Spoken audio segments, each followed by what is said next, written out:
it's really important to be able to tell the story of Denver and everyone who was in it, and the good and the bad, and warts and all. Let's go, Tom. My name is Brian Trembath.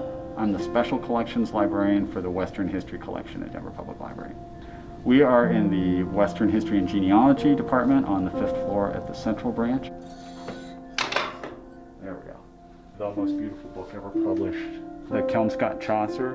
This is one of the top collections of Western Americana. Hundreds of thousands of items, really probably into the millions if you include the photos. Like somebody actually cut this out of wood, and then it was made so you could put the ink on it. So it's a huge collection in terms of we're Western history, and people think like, oh, frontier era, 19th century, but we've really moved our collection focus to the 20th century. So this is where the archivists work. And one thing that we're really trying to do is to fill in some of those gaps in our collection where, if you look at our collection, it's the white European male. It just is. That's the heavy focus of it. And so one thing that we've been doing both on the archive side and in the library side is really trying to fill in the gaps with, different ethnic groups, LGBT people. We had an employee who in the mornings after the George Floyd protest would come down and gather up signs and donated those. So these will be digitized.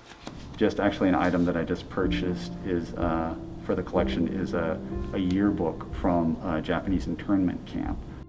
This is the Denver Star. It was an African American newspaper. It dated back pretty far into the 19th century.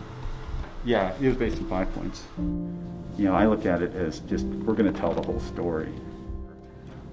The headings here: COVID, disease, economic aspects, Colorado. We also have a COVID-19 closure collection that's photos of buildings that are closed because of the closure order, the original one. That's in front of the building here at 10:30 a.m. on a weekday.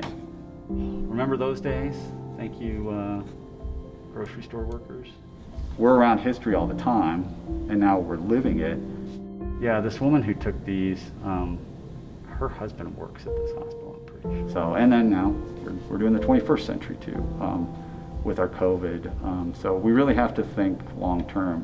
What are people going to want to see in 20 years, 50 years, 100 years? In a way, we're a steward of a collective memory.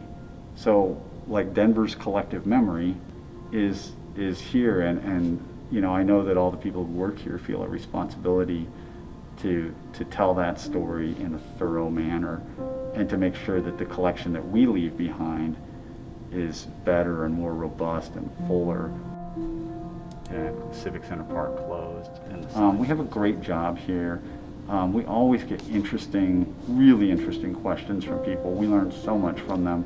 And now, we don't get that interaction because we've been closed down since March, but we have been working the whole time. We've been answering reference calls from our homes, doing enhanced research. We do a lot more research for people than we would have. The whole organization is flexing to meet the new challenges that we're facing, and that's every single branch. There's no plan for operating a giant library system without the buildings. There's no plan, but I feel like DPL has done a really good job, rising to the moment.